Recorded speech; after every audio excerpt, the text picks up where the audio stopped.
드디어 한상재와 함께하는 인리뉴스가 방송됩니다.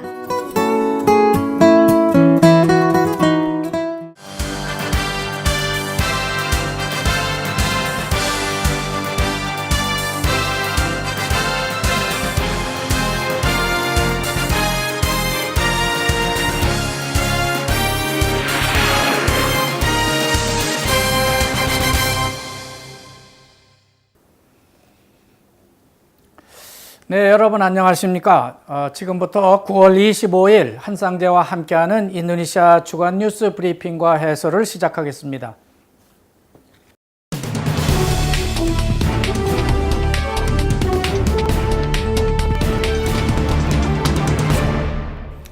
먼저 발리 군웅아공 소식인데요. 이 화산의 경계령을 시야가 띠가에서 시야가 음파서로 한 단계 격상 발령하고 산자락에 살고 있는 주민들을 대거 대피를 시키고 있습니다. 이 산은 해발 3,142m 높이에 살아있는 활화산인데요. 보통 발리 낀따마니 산 정상 카페에서 내려다 보면요, 그 아래 크고 맑은 호수가 있고요. 그 건너편 멀리 우뚝 서서 보이는 그 산이 바로 군웅아공입니다. 최근 이 산 주변에 지진이 계속되고 화산재까지 내뿜고 있기 때문에 정부가 경계령을 내리고 대피를 시키고 있는 겁니다. 그러나 산간 주민들은 정부의 권고에도 불구하고 대부분 그대로 자기 마을을 지키면서 대피를 하지를 않고 있었습니다. 하지만 지난주 목요일부터 정말 지진 빈도가 아주 높아지면서 주민들이 자진해서 대피를 하고 있다고 합니다. 이 군웅아공 화산은 1963년도 당시에도 이렇게 지진이 계속 발생을 하다가 갑자기 폭발을 했는데 그때 무려 1100에서 한 1500여 명의 주민이 죽거나 다치거나 한 그런 사건이 있었습니다. 이 당시의 악몽을 기억하고 있는 이곳 주민들은 자진해서 하산을 하고 있다고 보여지는 겁니다. 발리를 여행하실 분들은 특히 발리 북동쪽 까랑아슴 방면으로 가시는 분들은 주의를 하시면 좋겠습니다. 사실상 인도네시아는 화산의 나라라고 볼 수 있습니다. 그렇기 때문에 발리 군웅아공 외에도 지금 현재 내부에서 꿈틀대고 있는 화산은 전국에 20여 개나 된다고 하니까 주의가 필요하다고 하겠습니다. 다음은 골가르당 소식인데요. 이례적으로 인도네시아 주요 일간지들이 골가르당의 지지도 변화에 대해서 자세히 보도하고 있는 걸 볼 수 있습니다. 전자주민등록증 발급 국책 사업에서 거액의 뇌물을 받아먹은 것으로 알려진 세티어 노반토 골가르당 총재, 그러니까 지금은 국회의장이죠. 이 사람이 카페카에 의해서 당장 구속될 위기에 처해 있기 때문에 그렇다는 겁니다. 물론 골가르당은 지금 사상 최고의 정치적 위기를 맞고 있다고 볼 수 있습니다. 하지만 뇌물을 받아먹은 국회의원이 골가르당 소속 의원들만 있는 것은 아닙니다. 다른 야당 의원들도 아주 많고요. 심지어 여당 의원들도 대부분 이 뇌물 사건에 연루되어 있다고 볼 수 있습니다. 따라서 거의 대부분의 국회의원들이 카페카 해체를 강력하게 주장을 하고 있으면서 카페카 조사 자체를 어떻게든 피해 나가려고 그런 안간힘을 쓰고 있습니다. 이 사건 속에는 조코위 대통령의 고민도 함께하고 있습니다. 대부분의 국회의원들이 연루된 사건이다 보니까 다 잡아놓을 수도 없는 노릇이기 때문에 그렇다는 겁니다. 그렇게 되면은 더 큰 국회의 반발이 나타날 것이 뻔하기 때문에 이러지도 저러지도 못하고 어정쩡한 자세를 대통령이 취하고 있는 겁니다. 조코위 대통령은 이 사건 처리에 대해서 별다른 의견을 내지를 않고요.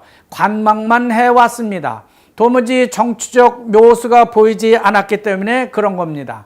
그렇다고 마냥 방치만은 할 수도 없는 노릇입니다. 그것은 2018년 지방선거가 다가오고 있고요. 그 다음에는 대선이 다가오고 있기 때문입니다. 조코위 대통령은 2019년 대선에서 골가르당의 전폭적인 지지가 필요한 시점입니다. 따라서 조코위 대통령은 그저 카페가의 공정한 조사를 지지한다고 그렇게 말할 수밖에 없는 실정에 있다고 보여지고 있는 겁니다.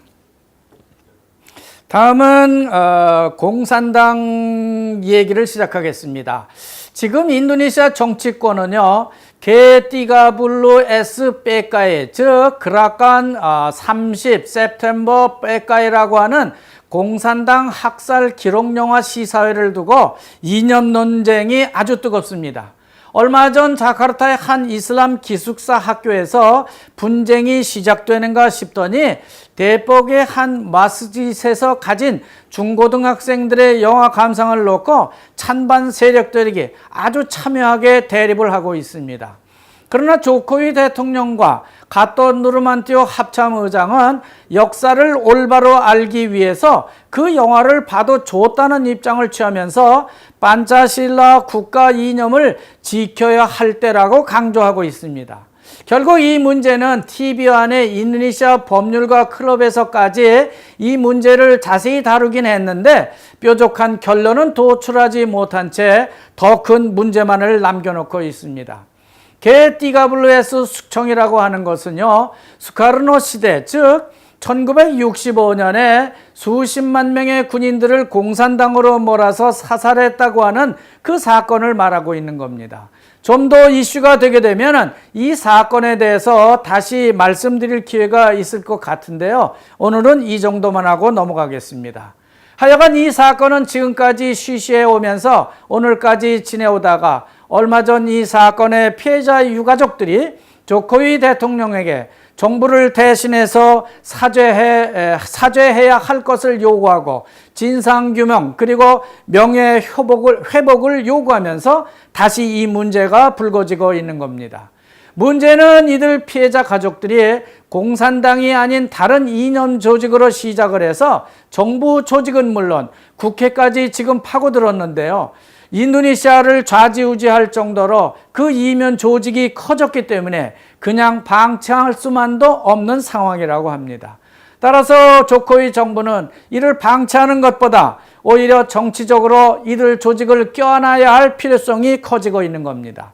그렇다고 이미 70년대에 실패한 공산주의를 이제 와서 인도네시아에서 되살릴 수도 없는 것이기 때문에 군부 기득권 세력을 정면 돌파하려는 시도로 이렇게 해석이 되고 있습니다.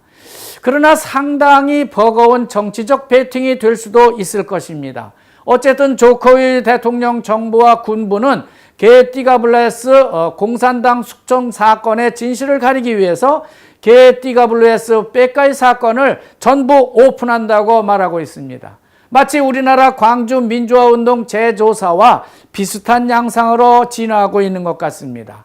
이 문제는 앞으로 큰 정치적 논쟁거리가 될 것으로 그렇게 전망을 하고 있습니다. 다음은 북한 소식입니다. 지난주에도 유엔 총회 발언을 놓고 북한 김정은과 미국 트럼프 대통령이 주고받은 막말 발언이 전해지고 있는 가운데 한국이 800만 달러를 인도적 차원에서 북한에 지원할 것이라고 하는 외신이 전해지고 있습니다. 김정은은 트럼프의 로켓맨 표현에 대해서 오랑길라, 마눌라, 즉 미친놈, 노망노인 등의 표현으로 반격을 했다는 건데요. 이를 지켜본 러시아는 마치 이 두 사람은 유치원 애들같이 놀고 있다고 하는 표현으로 두 사람을 싸잡아 비난하고 있습니다. 한편 우리나라는 350만 달러를 유니세프를 통해서 북한 아동과 임산부를 돕고요. 450만 달러를 WFP, 즉 세계 식량 계획을 통해서 총 800만 달러를 도울 예정이라고 말하고 있습니다. 다음은 인도네시아 에너지 문제입니다. 인도네시아의 에너지 수요량하고요, 공급 물량의 차이가 점점 크게 벌어지고 있기 때문에 인도네시아도 에너지 위기가 곧 닥쳐올 수 있다고 하는 기사가 전해지고 있습니다. 보통 인도네시아는 자원이 풍부한 나라라고 인식하고 있는 한국인들에게는 인도네시아가 에너지 위기가 올 수 있다고 하는 소식은 참으로 이상한 뉴스가 될 수도 있습니다. 실제 인도네시아는 하루 160만 배럴의 기름을 소비하고 있는 나라입니다. 하지만 국내 생산량은요 80만 배럴밖에 생산하지 못하고 있기 때문에 절반 정도는 중동이나 브루나이 등지에서 수입을 해다 쓰고 있습니다. 이런 추세라면은 12년 후에 석유가 인도네시아에서는 고갈된다고 하는 것이죠. 천연가스도 33년, 그리고 석탄도 82년 후가 되면은 고갈된다고 하는 뉴스입니다. 좀 더 먼 훗날까지 비교하거나 1인당 에너지 소모량 증가 측면에서 바라보면은 엄청난 양이 부족하게 되는 것으로 분석되고 있습니다. 그런 의미에서 보면은 인도네시아라는 나라는 자원 부국이 아니라 오히려 자원 빈국에 속한다고도 볼 수 있습니다. 1인당 자원 보유량으로 나눠보면은 자원이 풍부한 것이 아니라 자원이 오히려 부족한 나라가 된다고 하는 겁니다.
다음은 고속철도 뉴스입니다. 조코위 대통령의 정치적 첫 작품으로 알려진 자카르타 반둥간 고속철도 공사가 적어도 2019년까지는 완공을 볼 수 있을 것으로 낙관하고 있습니다. 그동안 인도네시아 측의 토지 보상 문제가 지연되는 바람에 중국 은행이 자금을 풀어주지 않아서 공사가 중단 위기까지 갔는데요. 고속철 공사는 이래서 계속 지연되고 있었습니다. 하지만 지난주 토지 보상 문제가 잘 마무리되고 본격적으로 공사를 재개할 것이라고 말하고 있습니다. 아무래도 이 공사는 조코위 대통령의 정치적 대표작이기 때문에 2019년 대선 이전까지는 무슨 일이 있어도 공사를 끝내고 싶을 것입니다. 국제노동기구 즉 ILO가 2년마다 한 번씩 발행하는 세계 각국의 실질급여 성장 추이를 보면요, 더 좋아지기보다는 더 떨어지고 있는 것으로 그렇게 나타나고 있습니다. 2012년 성장률이 2.5%였는데 2015년이 되면은 1.7%로 나타나고 있기 때문에 그렇다는 겁니다. 그때 국제적인 금융위기가 있었기 때문이라는 이유는 있지만 어쨌든 인도네시아도 예외는 아니라는 겁니다. 하지만 인도네시아도 매년 일정 %씩 최저임금을 계속 올려온 나라입니다. 한편 인도네시아가 2017년 1분기 경제 성장률을 보면요, 5.01%로 나타나고 있는 걸 볼 수 있습니다. 그러나 이 수치는 자바가 58.65%, 즉 절반 이상이나 자바에 있는 산업들이 기여를 하고 있기 때문에 인도네시아의 경제 성장률이라고 하는 것은 자바 경제 성장률로 봐야 맞다고 하는 겁니다. 전국 평균이 아니라고 하는 것이죠. 9월 25일, 그러니까 오늘부터 29일까지 동부 칼리만탄의 발리빠판에서 브라질, 콜롬비아, 인도네시아, 코타부르, 멕시코, 나이지리아, 페루, 스페인, 미국 등 35개 주 주지사들이 한자리에 모여서 산림환경 파괴에 대한 대책을 논의하고 GCF 발리빠판 스테이트먼트, 즉 발리빠판 선언을 할 것이라고 합니다. 하지만 이 선언은 인천 송도에 있는 글로벌 클라이밋 펀드, 즉 우리나라 GCF와는 전혀 무관한 다른 단체의 선언입니다. 하여간 이 모임은 Government Climate and Forest Task Force 같은 GCF로 불리고 있는데요. 이들은 첫째, 산림 환경 파괴를 막기 위해서 산림자원 소비자하고 협력을 해서 지속 가능한 생산 방법을 찾아내고, 둘째는 원주민들의 권리 보호와 복지 향상 대책을 논의하면서, 셋째는 이런 프로젝트를 수행하기 위해서 어떻게 국제적으로 자금을 확보할 것인지, 이런 것들에 대해서 논의를 하게 된다고 합니다. 국제적으로 기후변화 협약이 무산될 위기에 처하면서 궁여지책으로 세계 관련국 주지사들이 한자리에 모여서 다시 지구환경보호 대책을 모색해 보려고 하는 것 같습니다. 다음은 이톨카드 소식입니다. 지난주 뉴스 브리핑에서 오는 10월 말이 되면은 전국 모든 고속도로에서 이톨 카드만 사용할 수 있도록 한다는 소식을 전해드린 바 있습니다. 그러나 문제는 ATM이 될 것이라고 했는데요. 자기 카드를 발행한 은행의 ATM을 쉽게 만날 수 없는 데다가 설사 ATM이 있는 곳이라고 하더라도 고장이 났거나 작동을 하지 않는 경우가 많기 때문에 그런 겁니다. 이런 문제점을 보완하기 위해서 전 은행 ATM을 공동 사용하는 방안을 논의하고 있는 중이거나 이미 공동 사용을 하고 있는 중이라고 합니다. 그렇다면 은행과 은행 간 수수료를 카드 소지자가 내지 않도록 해야 한다는 지적이 나오고 있습니다. 뱅 인도네시아는 이톨 카드의 톱업 비용에 대한 규정을 마무리하고 확정 발표를 못하고 있다고 합니다. 그러나 톱업 비용은 반드시 내야 하는 것으로 가닥을 잡고 있습니다. 그것은 그 카드를 발급한 은행과 카드를 발급받은 소지자의 권리이기 때문에 그렇다는 겁니다. 가령 어떤 사람이 방만디리 이톨 카드를 가지고 있는데 방만디리 ATM이 아닌 다른 은행 ATM에서 톱업을 하게 되면은 그 수수료를 내야만 한다고 하는 것이죠. 그렇지만 만디리 은행 ATM에서 만디리 은행 이톨 카드를 충전하게 되면은 수수료를 낼 필요는 없어집니다. 결국 ATM을 많이 깔아놓은 은행의 현금 카드를 사야만 손해가 없다고 하는 것이 되기 때문에 만디리 은행이라든지 BLE 혹은 BCA 같은 은행 카드가 많이 유통될 것으로 전망되고 있습니다. 이상으로 9월 셋째 주 인도네시아 주간 뉴스 브리핑을 여기서 마치겠습니다. 시청자 여러분, 안녕히 계십시오.